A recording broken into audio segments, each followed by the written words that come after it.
Hello student, आपका हमारे YouTube channel पर स्वागत है। दोस्तों, कल हमने आर एस प्री की साइंस एंड टेक्नोलॉजी में रक्षा प्रौद्योगिकी की पहली क्लास ली।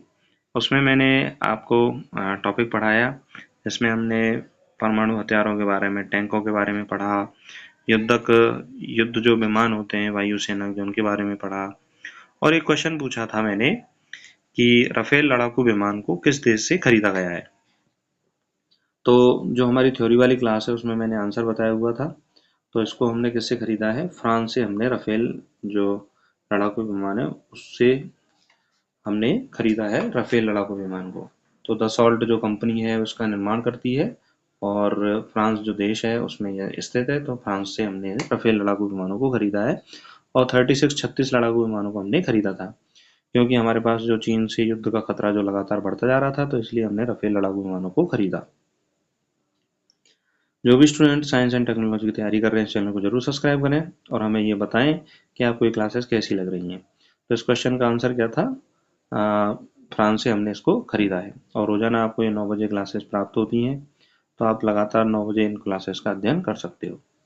तो आगे हम बात करें, अगला जो रक्षा प्रौद्योगिकी का भाग है कि हम अपने देश की रक्षा कैसे कर सकते हैं। तो रक्षा करने के लिए हमने साइबर सुरक्षा और इलेक्ट्रॉनिक युद्ध में तकनीक जो है विकसित की है। आधुनिक युग में साइबर सुरक्षा और इलेक्ट्रॉनिक युद्ध तकनीक भी युद्ध के प्रमुख साधन बन गए हैं। साइबर सुरक्षा क्या है? देखिए, साइबर हमलों से, यानी साइबर हमले का मतलब ये हुआ कि जितने हम इंटरनेट का उपयोग करते हैं, तो बहुत सारी जानकारियां वर्तमान समय में कंप्यूटर पर अपलोड हैं, इंटरनेट पर हैं, आपके सोशल मीडिया अकाउंट्स हैं, आपके बैंक डिटेल इंटरनेट पे होती है, तो वो लीक हो जाए तो आपके आर्थिक हानि हो सकती है। तो इस तरह से साइबर हमला हमारे ऊपर ना हो, तो हमने साइबर सुरक्षा को विकसित किया है। तो साइबर हमलों से रक्षा प्रतिष्ठानों, जैसे हमारे डिफेंस के जो भी ऑफिस होते हैं, डिफेंस के जो भी सिस्टम होते हैं, डिफेंस से जितनी भी तकनीकें होती हैं, उन सभी को हम सुरक्षित कैसे रखें। और गोपनीय जानकारी की सुरक्षा के लिए डीआरडीओ और अन्य एजेंसी साइबर सुरक्षा तंत्र विकसित कर रही हैं। तो साइबर सुरक्षा के लिए कौन? डीआरडीओ मुख्य रूप से एक ऐसा सिस्टम विकसित कर रही है कि किसी भी देश का कोई भी व्यक्ति जो है हमारे कंप्यूटर्स को हैक ना कर सके, हमारी जो गोपनीय सूचना है उनकी जानकारी प्राप्त ना कर सके। अगर गोपनीय सूचनाएं हमारी लीक होती हैं, तो हमारी जो योजनाएं हैं वो लीक होंगी, तो हमारे दुश्मन देश को जब पता चलेगा तो वो किसी भी तरह से उनका इलीगल फायदा उठा सकता है। दूसरा है इलेक्ट्रॉनिक युद्ध। इसमें इलेक्ट्रॉनिक उपकरणों का उपयोग करके दुश्मन की संचार प्रणाली और रडार में व्यवधान उत्पन्न करने की तकनीकें शामिल हैं। देखिए, अभी इसराइल ने लेबनान में पेजर हमला किया था। तो जो पेजर होता है वो इलेक्ट्रॉनिक उपकरण ही तो होता है। तो यदि इलेक्ट्रॉनिक उपकरणों को भी हम इसको इस तरह से एक विस्फोटक सामग्री के रूप में उपयोग करें, तो उसको हम इलेक्ट्रॉनिक युद्ध कहेंगे। तो इलेक्ट्रॉनिक सामान का युद्ध के रूप में उपयोग कर लेना क्या कहलाएगा? इलेक्ट्रॉनिक युद्ध कहलाएगा। दूसरा, दुश्मन के रडार को यदि हम किसी भी तरह से व्यवधान उत्पन्न कर दें, उसमें कुछ कमियां उत्पन्न कर दें, तो उसके कारण भी दुश्मन हमारी सही स्थिति का पता नहीं लगा सकता। तो उसको भी हम क्या कहेंगे? इलेक्ट्रॉनिक युद्ध कहेंगे, क्योंकि ये सारी प्रक्रिया जो है वो इलेक्ट्रॉनिक तरीके से की जा रही है। तो रक्षा प्रौद्योगिकी में साइबर सुरक्षा भी जरूरी है और इलेक्ट्रॉनिक युद्ध की तकनीक को भी शामिल किया जाता है रक्षा प्रौद्योगिकी के अंतर्गत। आगे हम बात करें, अंतरिक्ष में रक्षा प्रौद्योगिकी किस तरह से की जाती है। अंतरिक्ष देखिए, अब हम स्पेस में भी अपने देश को बचाने की जो है वो सोचते हैं कि भाई किस तरह से हम अंतरिक्ष तकनीक का उपयोग करके हम अपने रक्षा प्रौद्योगिकी को कैसे बढ़ाएं। भारत ने अंतरिक्ष सुरक्षा के क्षेत्र में अपनी ताकत को बढ़ाया है। देखिए, हाल ही में इसरो ने देखिए, इसरो की जो स्थापना हुई है वो 1969 में हुई है और हमने बहुत सारे मिशन लॉन्च किए हैं। अंतरिक्ष में बहुत सारे सैटेलाइट छोड़े हैं, नए नए कीर्तिमान स्थापित किए हैं। कई बार हमने एक से अधिक सैटेलाइट भी अंतरिक्ष में छोड़े हैं। कभी 104, कभी 105, कभी 101, कभी मतलब 9, कभी 5, इस तरह से सैटेलाइट भी हमने छोड़े हैं। तो उन सैटेलाइट के माध्यम से छोड़ने का जो उद्देश्य होता है, उपग्रह का जो उद्देश्य होता है, उसके माध्यम से हम क्या प्राप्त करते हैं? सूचना प्राप्त करते हैं। सैटेलाइट के माध्यम से हम दुश्मन देशों पर नजर भी रख सकते हैं।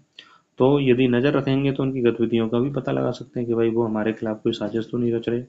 तो उन सभी गतिविधियों का यदि हम पता लगा लेंगे, तो हमें ये भी पता लगा सकते हैं कि भाई यदि कोई साजिश रच रहे हैं तो हमें किस तरह से उन साजिशों को नाकाम करना है। तो अंतरिक्ष में भी इसरो ने बहुत सारे क्या है कीर्तिमान स्थापित किए हैं। इसरो भारतीय अंतरिक्ष अनुसंधान संगठन है जो भारत के अंतरिक्ष कार्यक्रमों में क्या लेता है, भाग लेता है। देखिए, हमने एंटी सैटेलाइट मिसाइल का निर्माण किया। सन 2019 में भारत ने मिशन शक्ति के तहत, किसके तहत, मिशन शक्ति के तहत सफलतापूर्वक एंटी सैटेलाइट मिसाइल का परीक्षण किया और यह अंतरिक्ष में दुश्मन के सैटेलाइट को निष्क्रिय कर सकता है। देखिए, कुछ ही चुनिंदा देश ऐसे हैं दुनिया में जो अंतरिक्ष में जो उपग्रह किसी भी देश का घूम रहा है उनको मारकर गिरा सके, और ऐसी क्षमता हमने विकसित कर ली सन 2019 में मिशन शक्ति के तहत, और हमने ये दुनिया को बता दिया कि हम भी किसी से कम नहीं है। यदि युद्ध जैसी कोई स्थिति बनती है और कोई भी दुश्मन देश हमारे ऊपर निगरानी रखता है, हमारे कार्यप्रणालियों को नजर रखता है, तो हम उसके सैटेलाइट को क्या कर सकते हैं, समाप्त कर सकते हैं। इसका फायदा हमें रणनीतिक रूप से ये मिलता है कि कोई भी जो दुश्मन देश है वो बार बार ये सोचेगा कि भाई सैटेलाइट के जरिए यदि हम इन पर निगरानी रखेंगे तो ये हमारे सैटेलाइट को क्या कर सकते हैं, निष्क्रिय कर सकते हैं। और दूसरा, हमारे देश की ताकत भी बढ़ती है, तो कोई भी देश जो है वो लगातार आंख उठाकर हमें नहीं देख सकता है, हमें बार बार धमकियां नहीं दे सकता है, जो कि सुरक्षा की दृष्टि से हमारे लिए बहुत जरूरी है।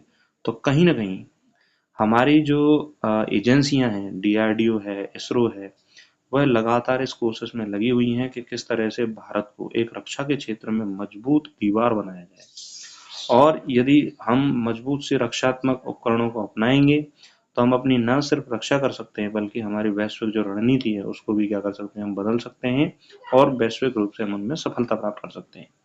जी सेट और आर आई सेट, यह उपग्रह प्रणाली निगरानी और रक्षा कार्यों में मदद करती है। देखिए, अभी अभी मैं बता रहा था आपको कि हम कुछ उपग्रह इस तरह से हमने निर्मित किए हैं कि उन उपग्रह के माध्यम से हम दुश्मन देशों पर भी क्या कर सकते हैं, नजर रख सकते हैं, और यह भी पता कर सकते हैं कि कौन सी गतिविधि हमारे लिए घातक सिद्ध हो सकती है, तो उस पर हम पहले से ही अपनी रणनीति बना सकते हैं।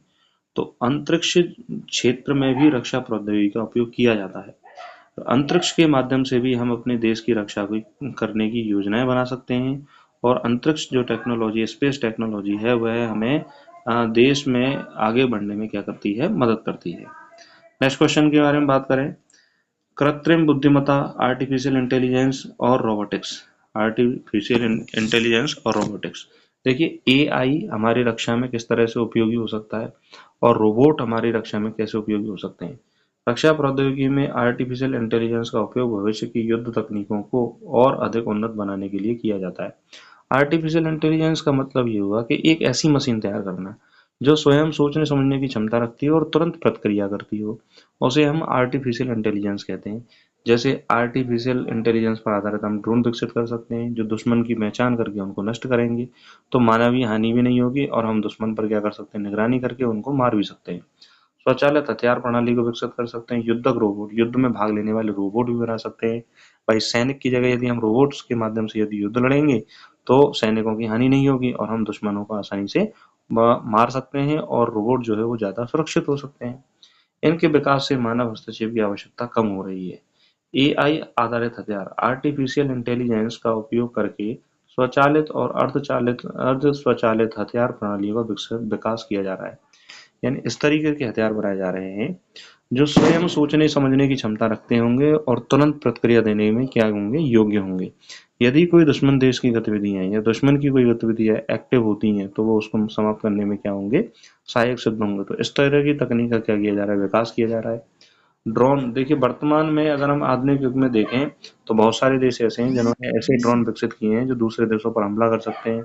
अभी अभी हमने देखा था कि रशिया और यूक्रेन का जो युद्ध हुआ, उस युद्ध में जो रूस है उसने यूक्रेन पर ड्रोन के माध्यम से हथियारों को मतलब उपयोग किया और हथियारों से यूक्रेन को बहुत ज्यादा क्या पहुंचाया, नुकसान पहुंचाया। तो ड्रोन जो है निगरानी में, आक्रमण करने में और आपूर्ति के लिए अत्याधुनिक ड्रोनों का उपयोग किया जा रहा है। तो कहीं ना कहीं युद्ध में जो है वो ड्रोन भी क्या है, भागीदारी है। और अगर ड्रोन का उपयोग किया जाए तो उन ड्रोन के माध्यम से हम किसी भी देश की सुरक्षा को क्या कर सकते हैं, बहुत ज्यादा मजबूत कर सकते हैं। तो आर्टिफिशियल इंटेलिजेंस और रोबोटिक्स जो है, ड्रोन है, रोबोट हैं, वो है रक्षा प्रणाली में क्या करते हैं, बहुत महत्वपूर्ण भूमिका निभाते हैं। नेक्स्ट हम बात करें मेक इन इंडिया और रक्षा उत्पादन। देखिए, भारत ने मेक इन इंडिया पहल के तहत, यानी कि मेक इन इंडिया का अर्थ ये हुआ कि कोई भी हथियार का निर्माण होगा वह भारत में ही किया जाएगा। पहल के तहत रक्षा उत्पादन में आत्मनिर्भरता की दिशा में बड़े कदम उठाए हैं। स्वदेशी रक्षा उत्पादन न केवल देश की आवश्यकताओं को पूरा करता है, बल्कि वह निर्यात को भी क्या देता है, बढ़ावा देता है। यदि हम देश में ही हथियारों का निर्माण करेंगे, तो हमारे देश को जो हथियारों की ज़रूरत है, वह भी पूरी होगी। और यदि हमारे यहाँ एक्स्ट्रा हथियार होंगे, तो उनका हम बेच भी सकते हैं, अपने आर्थिक स्थिति को मजबूत भी कर सकते हैं। तो निर्यात को करेंगे तो हम आर्थिक स्थिति जो है वो हमारी मजबूत होगी। तो स्वदेशी रक्षा उत्पादन से क्या होगा, देश की आवश्यकताएं भी क्या होंगी, पूरी होंगी। और इसी मिशन को कहा जाता है make in India. Make in India मतलब भारत में ही किसी भी उपकरण को निर्मित करना। स्वदेशी रक्षा उपकरण हमारे कौन कौन से हैं? अर्जुन टैंक है, तेजस विमान है, INS विक्रांत है। यानी कि अर्जुन टैंक थल सेना के लिए, तेजस विमान वायुसेना के लिए, INS विक्रांत हमने नेवी के लिए, जल सेना के लिए उपकरणों का विकास किया है। और हमने इन उपकरणों को निर्यात भी किया है। जैसे भारत ने विभिन्न देशों को रक्षा उपकरणों का निर्यात करना भी शुरू किया, जिससे विदेशी मुद्रा की क्या हो रही है, आय हो रही है। अगर हम गौर करें तो कुछ समय से, कुछ कई सालों से, यार शुरुआत से हम एक हथियारों के आयात देश थे, पर धीरे धीरे हम निर्यातक देश भी बनते जा रहे हैं। कई सारे देश हैं, जैसे फिलीपींस हैं, हमने उसको ब्रह्मोस मिसाइल दी है, और कुछ उपकरण भी दिए हैं, हथियार भी दिए हैं अन्य देशों को। तो कहीं ना कहीं हम निर्यात में भी बढ़ावा दे रहे हैं, जिससे विदेशी मुद्रा की आय बढ़ रही है और हम आर्थिक रूप से क्या हो रहे हैं, समृद्ध हो रहे हैं। चलिए एक क्वेश्चन के साथ हम इस सेशन को समाप्त करते हैं। क्वेश्चन ये है कि निम्न में से कौन सा स्वदेशी तकनीक पर आधारित युद्ध हथियार है? तो स्वदेशी तकनीक पर आधारित कौन सा युद्ध हथियार है, ये आपको आंसर देना है। पहला ऑप्शन है अर्जुन टैंक, दूसरा ऑप्शन है राफेल विमान, तीसरा ऑप्शन है तेजस, और चौथा ऑप्शन है A एंड C दोनों। आप कमेंट करके हमें इस क्वेश्चन का आंसर दे सकते हो और बता सकते हो इसका आंसर कौन सा है। देखिए, आपने यदि पूरी क्लास ध्यान से पढ़ी है, देखिए बहुत छोटे समय की क्लास है, डेली आपको प्राप्त हो रही है और आपके टॉपिक्स को स्ट्रॉन्ग करती जा रही हैं। आप ठीक उसी तरीके से पढ़ रहे हो रोजाना, जैसे किसी इंस्टीट्यूट में आप पढ़ते हो। तो इस तरह से धीरे धीरे जब ये आपकी क्लासेस है, तो ये चैप्टर भी आसानी से समाप्त हो जाएगा और उन चीज़ों को समझने में भी आसानी होगी। और क्वेश्चन के माध्यम से हम ये प्रैक्टिस भी कर सकते हैं कि क्वेश्चन किस तरह से आ रहे हैं। आपको ये क्लास कैसी लगी, कमेंट करके ज़रूर बताएं। और कमेंट करके हमें ये भी बता सकते हैं कि भाई इसका आंसर क्या है, और आपकी कोई क्वेरी है तो वो भी हमें कमेंट जरूर करें, जिससे हमें पता चलेगा कि आप एक्टिवली कितने लोग लगातार पढ़ रहे हैं और RS प्री की साइंस एंड टेक्नोलॉजी की तैयारी कर रहे हैं। देखिए, जो मैटर आपको ट्रांसफर किया जा रहा है, क्वेश्चन वहीं से आने की पूरी पूरी संभावना रहेगी, और आपकी जो RS प्री की जो साइंस एंड टेक्नोलॉजी की जो तैयारी है, वो बहुत ज़्यादा स्ट्रांग हो जाएगी। और अपनी तैयारी को स्ट्रॉन्ग करते रहिए, अपने दोस्तों पर इस बात को शेयर कीजिए। और यदि इस चैनल पर आप नए हो तो इस चैनल को जरूर सब्सक्राइब करें। नमस्कार, धन्यवाद।